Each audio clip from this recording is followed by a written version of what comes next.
NAACP. I just want to give you all just kind of a few tips about lobbying.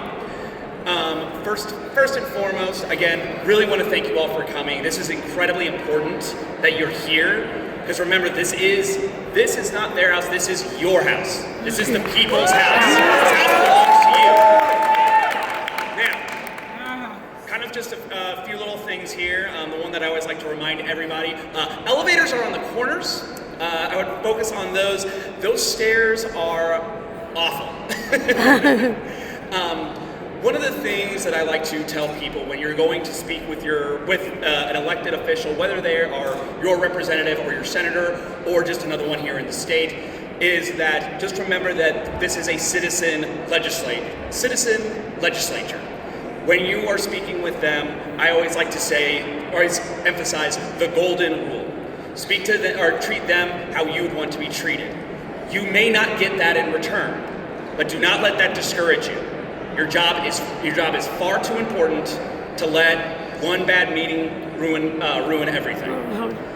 I was going to say, I think with that, I just want you all to have have a little fun today, and really just remember why you're here. Thank you all.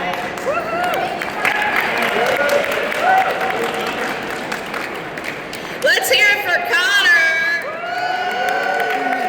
You see him every week on our weekly Zoom calls, but he literally lives in this building and fights for our voting rights day in and day out. We didn't leave the office last night until midnight, and that is not uncommon. And he was back in the office today at 7 a.m. That's the kind of dedication that our lobbying team has. I also want to note that each of you also has a map of the Capitol building in your packets that tell you where each office is located. So you're going to have that as well as the list of your legislators.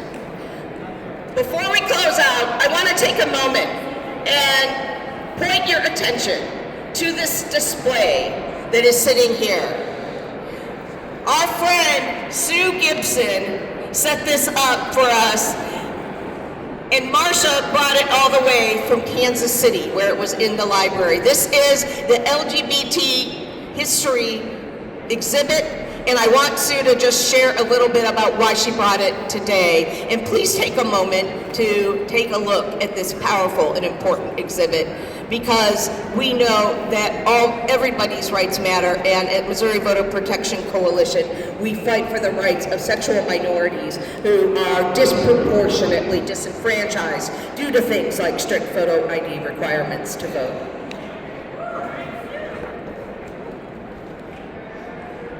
Good morning. Good morning. Good morning. Okay, good morning.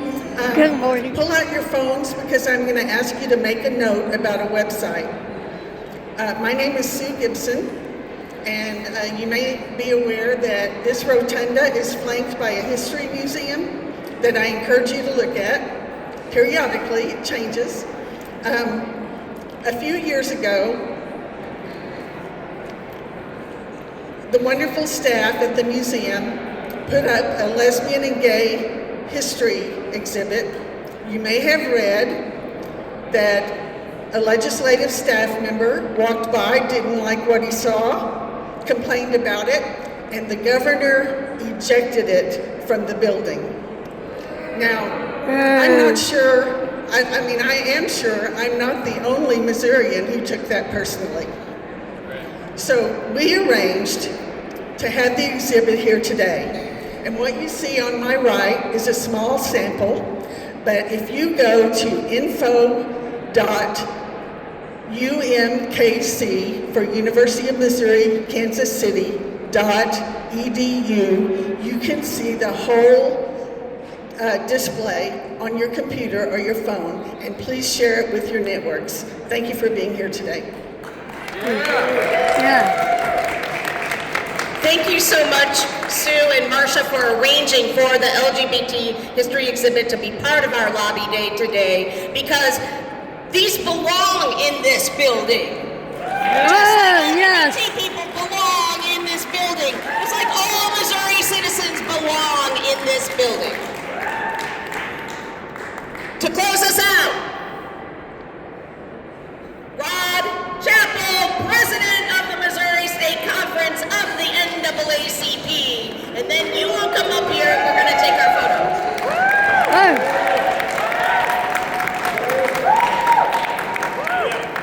I'm Nimrod Chappell, president of the Missouri State Conference of the NAACP, and I'm just so proud to be with you today. This gathering symbolizes what we can do in our state. We are sitting here on behalf of other people who don't have the opportunity to be here. They physically can't get here, they financially can't get here, they don't have the knowledge to know that they're supposed to be here. We are here to amplify not just our own voices, but those of our families and our communities and our houses of prayer and worship that we attend. We have college students who are here. We have people who are retired from the workforce, and we have a couple of people that look like they might like to get in the workforce. We're going to put in a little work today. Visiting your representatives and your senators gives them an opportunity to hear from each of you. If you want to make sure that the folks who live in our neighborhood